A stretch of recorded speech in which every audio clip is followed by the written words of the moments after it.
예수님.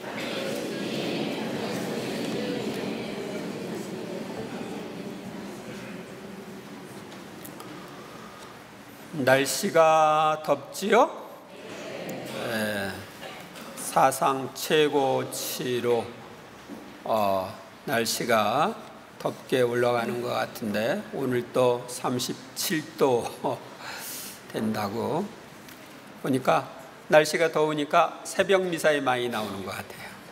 오늘 아침에 새벽 미사에 많이 나와서 더위를 피해서 왔구나 그렇게 생각을 했습니다. 오늘은 연중 제16주일입니다. 오늘의 독서와 복음의 주제는 목자입니다. 목자와 양입니다. 첫째로 오늘 제1독서인 예레미야서는 이스라엘 목자인 임금들의 잘못을 지적하고 이스라엘을 잘 돌볼 참 목자이신 임금을 보내줄 것을 예고하고 있습니다. 불행하여라, 내 목장의 양떼를 파멸시키고 흩어버린 목자들. 주님의 말씀이다. 그러므로 주 이스라엘의 하느님께서 내 백성을 돌보는 목자들을 두고 말씀하신다. 너희는 내 양떼를 흩어버리고 몰아냈으며 그들을 보살피지 않았다. 이제 내가 너희의 악한 행실을 벌하겠다. 목자는 양을 치는 사람이죠. 양을 치려면 들판에서 양과 동고동락을 해야 합니다. 이런 이유로 중동 지방에서는 임금들이 백성의 목자라고 불리길 좋아했습니다. 그런데 이스라엘의 임금들과 사제들은 목자 역할을 제대로 하지 못했습니다. 하느님을 대신해서 하느님의 말씀대로 하느님의 양떼를 돌보도록 선택된 그들이었지만 그 말씀대로 돌보지 않았던 것입니다. 특히 왕은 하느님을 대신해서 백성을 다스리기 위해 율법을 늘 곁에 놓고 율법을 읽고 그 율법대로 다스려야 했습니다. 그런데 이스라엘의 목자들은 그렇게 양떼를 돌보지 않았습니다. 보라, 그날이 온다. 주님의 말씀이다. 내가 다윗을 위하여 의로운 싹을 돋아나게 하리라. 그 싹은 임금이 되어 다스리고 슬기롭게 일을 처리하며 세상에 공정과 정의를 이루리라. 기존의 목자들이 제대로 목자들의 역할을 안 하니까 이제 다윗의 후손 가운데 참 목자, 참 임금을 보내주실 것을 예고하고 있습니다. 이렇게 해서 오신 분이 누구예요? 예수님이십니다. 예수님이 오셔서 세상의 공정과 정의를 이루리라고 그랬는데 지금 세상이 공정하고 정의롭습니까? 안 그래요. 오셨는데 왜 이게 안 이루어졌나? 여러분들이 그렇게 생각할 겁니다. 세상에 많은 사람들이 예수님을 받아들이지 않는 거예요. 그분의 말씀대로 안 사는 거죠. 그러니까 공정과 정의가 이루어지고 있지 못합니다. 그런데 임금 중에 임금이신 예수님께서는 세상 마지막 날 재림할 것을 예고하셨습니다. 예수님이 마지막 때에 재림하셔서 새로운 세상을 열어갈 거다. 새하늘 새 땅에 새 시대를 이룰 것을 성경은 이야기하고 있습니다. 그래서 예수님이 재림해서 모든 이가 예수님을 임금으로 받아들이고 목자로 받아들였을 때 그때 그분이 공정과 정의를 완전히 실현할 수 있을 것입니다. 그래서 새하늘 새 땅의 새 시대가 되면 바로 이 오늘의 말씀이 이루어집니다. 둘째로, 오늘의 복음은 참 목자이신 예수님을 우리에게 보여줍니다.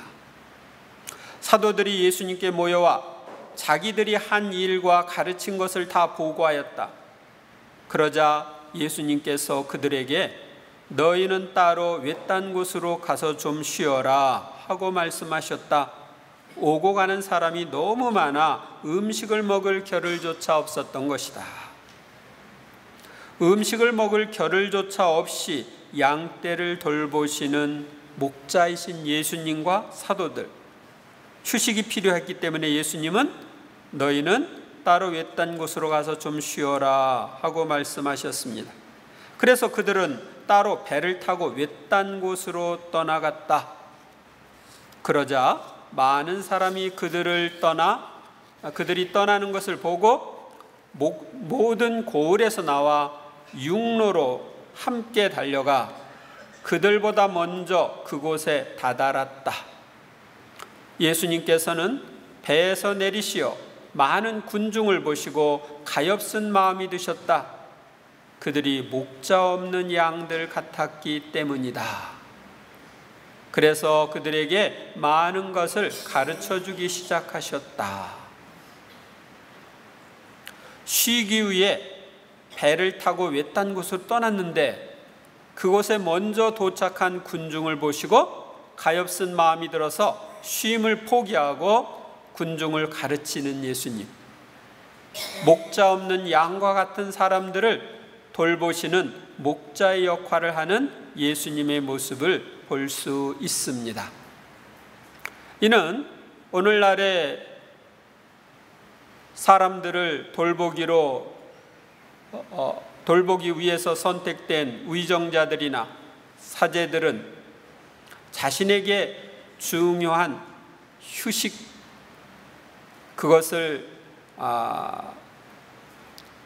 휴식이 필요하긴 하지만 때로는 양들이 필요하다면 그 휴식까지도 포기해야 된다.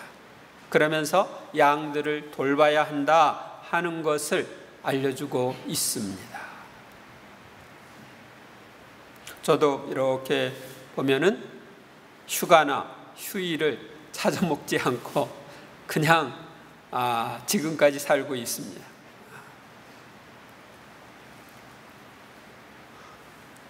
그때그때 신자들이 필요에 따라서 움직이는 것이죠.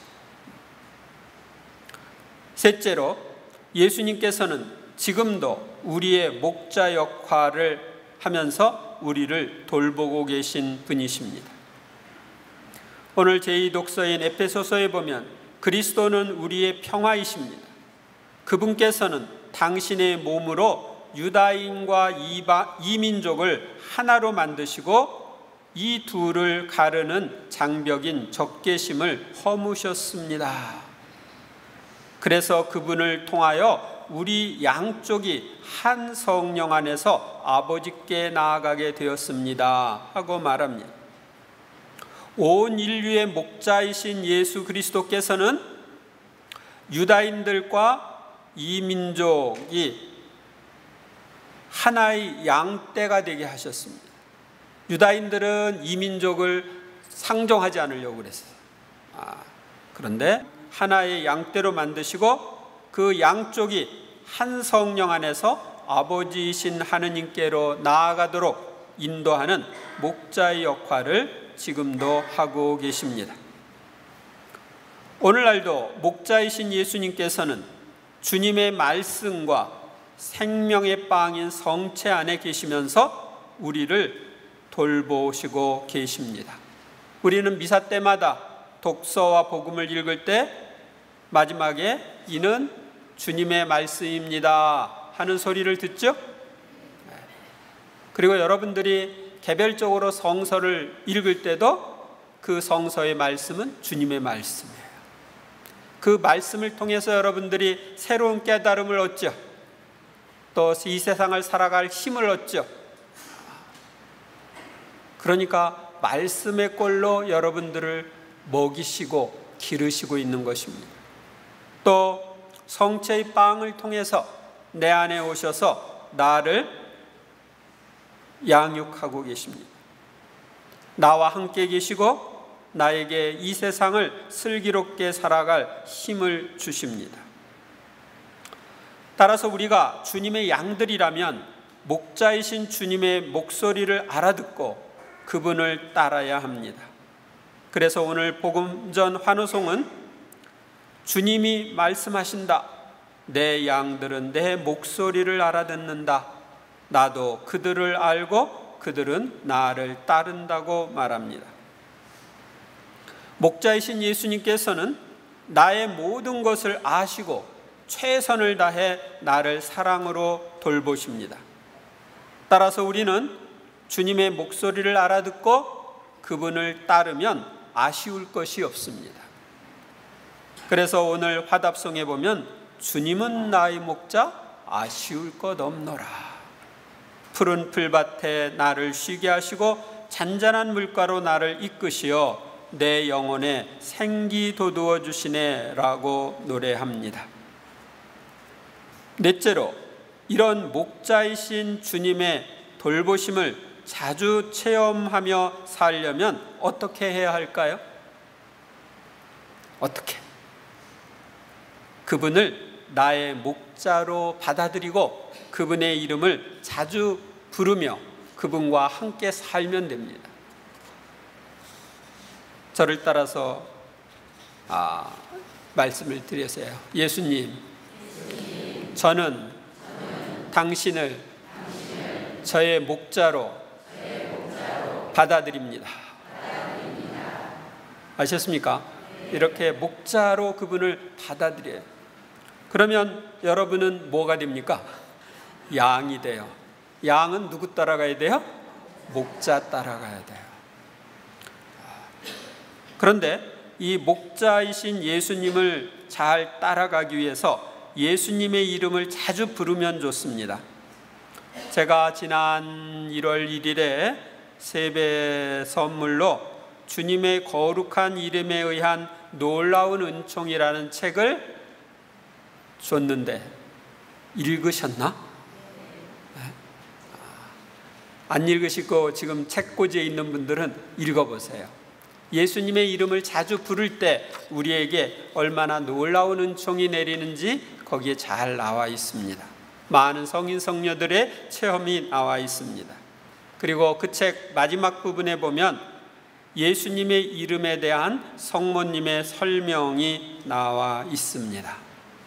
그 내용을 잠깐 보도록 하겠습니다. 할례와 더불어 우리는 천사가 일러준 대로 아기의 이름을 예수라고 명명했는데 이 지극히 거룩한 이름을 부르자 기쁨과 행복이 가득함을 느꼈으니 이 이름이 우리의 고통을 숙지게 했던 것이다. 고통이 수그러들게 한 것이죠. 어디 그뿐이겠느냐? 이 이름을 통하여 원하는 사람은 누구든지 고통 중에 향유를, 고통을 극복할 수 있도록 고통 중에 향유를, 위험 속에서는 보호를, 유혹 중에는 승리를 얻게 되고 죄 속에 빠지지 않게 막아주는 손길과 자기의 모든 악을 치유해 줄 약을 얻게 될 것이다. 예수님의 이름을 통해서 우리는 위험 속에서 보호를 받고 유혹 중에 승리를 얻고 죄에 빠지지 않도록 막아주고 모든 악을 치료해 줄 약을 거기서 얻는다. 마귀의 세력들이 우리를 유혹할 때 어떻게 해야 돼요? 예수님의 이름으로 명령한다. 사탄아 물러가라. 이렇게 명령하죠.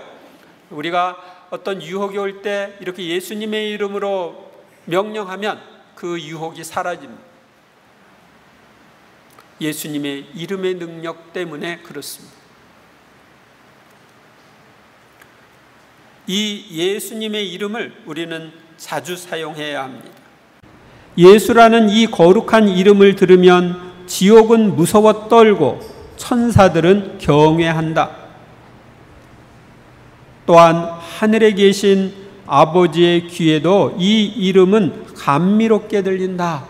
왜? 아들의 이름이니까 부르면은 감미롭게 들리는 거죠. 예수의 이름 앞에서 모든 이가 무릎을 꿇고 경배하는 것이다. 이야말로 전능하고 거룩하고 위대한 이름이니 믿음을 가지고 이 이름을 부르는 사람은 놀라운 일들을, 즉 이 거룩한 이름의 권능에서 오는 신비로운 기적들을 감지하게 될 것이다. 예수님의 이름을 부르고 도움을 청할 때 기적도 일어난다. 그래서 당부하는 것이니 언제나 예수의 이름이 내 입에서 떠나지 않게 하여라. 성모님의 당부입니다. 너의 나약함과 흔들리는 뜻 때문에 하느님의 뜻을 행하는 것을 주저하게 될 때면 이 이름이 하느님의 뜻 안에 그것을 다시 일으켜 줄 것이다. 내가 억눌리고 있으면 예수님을 불러라. 우울증이 있으면 예수님을 부르세요. 일을 시작하거나 잠자리에 들 때도 예수님을 불러라. 잠에서 깨어날 때에도 예수님부터 불러라. 아기가 깨어나자마자 엄마 하는 것처럼 우리는 깨어나자마자 뭐라고 해야 돼요? 예수님 해야 되는 거예요. 그분을 늘 불러라. 이 이름은 은총의 바다들을 내포하지만 이 은총들은 이를 부르며 사랑하는 사람들에게만 베풀어진다. 그러니까 예수님의 이름에는 은총의 바다들이 거기 안에 있어요. 그런데 이 은총들은 이 이름을 부르며 사랑하는 사람들에게만 베풀어지는 거예요. 그러니까 이름을 안 부르면 그 은총을 못 받는 거죠. 이름 안에 있는 은총을. 예수님께서는 구약에 예언된 다윗의 후손인 참 목자로 오신 분이십니다.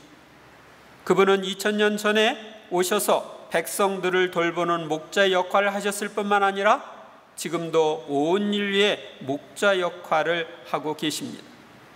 우리가 예수님을 나의 목자로 받아들이고 예수님의 이름을 자주 부르며 목자이신 예수님과 함께 살 때 나에게는 아쉬운 것이 없는 행복한 생활을 할 수 있습니다.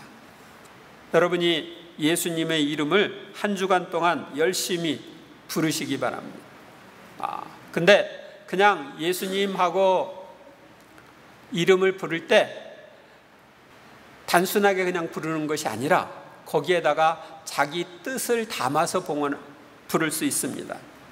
아이들이 엄마 하고 부르는데 배고파서 엄마 하고 부를 때도 있고, 용돈 줘 하고 엄마 하고 부를 때도 있고, 사랑해 하고서 엄마 하고 부를 때도 있죠. 우리도 예수님께 예수님 하면서 마음속으로는 사랑합니다. 예수님 찬미합니다. 예수님 감사합니다. 예수님 제 뜻을 봉헌합니다. 예수님 이 문제를 당신께 맡깁니다. 예수님 이러저러한 은총이 필요합니다 하면서 여러분들이 예수님이라는 이름에 자신의 뜻, 자신의 지향을 넣어서 자주 부르세요. 예수님 함께 해주세요.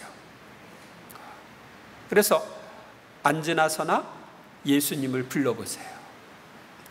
우리가 어떤 사람을 사랑하면 그 사람을 자주 생각하죠. 그런데 그 자주 생각나고 그러는 것은 그 사람이 나랑 가깝다는 뜻이야.